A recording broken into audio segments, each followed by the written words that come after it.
DW AfricaLink News. We begin in France, where there is a political uncertainty after Parliament passed a no-confidence vote on the minority government of French Prime Minister Michel Barnier. 331 lawmakers voted to bring down the government out of 577, making this the shortest-lived French government since 1958. Pressure is now mounting on President Emmanuel Macron to resign. DW's Gerhard Elfers has more on this story.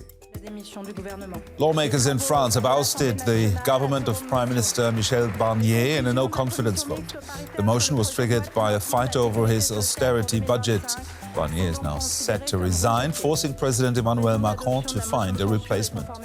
Meanwhile, the French president scheduled a televised speech to address how the country will move forward.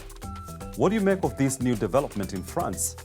As this ensues in France, Ghana is preparing for presidential elections this weekend. 11 candidates are vying for the top job, but the race will most likely come down to current Vice President Mahamudu Bawumia from the ruling New Patriotic Party, NPP, and former President John Mahama of the opposition National Democratic Congress, NDC. Both candidates say they want to boost the West African nation's economy and focus on helping the country's young people. Bawumia will be holding his closing rally on Thursday and hoping to gain the edge over Mahama, who has been accused of corruption in the past. More than 18 million people are registered to vote in the polls, but a candidate must secure a majority of 50 plus one vote to win.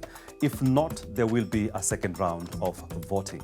Well, in Mozambique, media reports say that at least 5 people were killed in fresh protests against alleged fraud in the 9th October general election. Over 100 others were arrested, according to the privately owned news platform. Mozambique's Interior Ministry says it will take harsh measures against the protests, which are expected to continue for at least another week. Thousands of people have taken to the streets in the past 6 weeks, with key opposition figures rejecting the election results as fraudulent. But why are more and more people in African countries rejecting election results lately? We'd like to hear your views in the comments section below.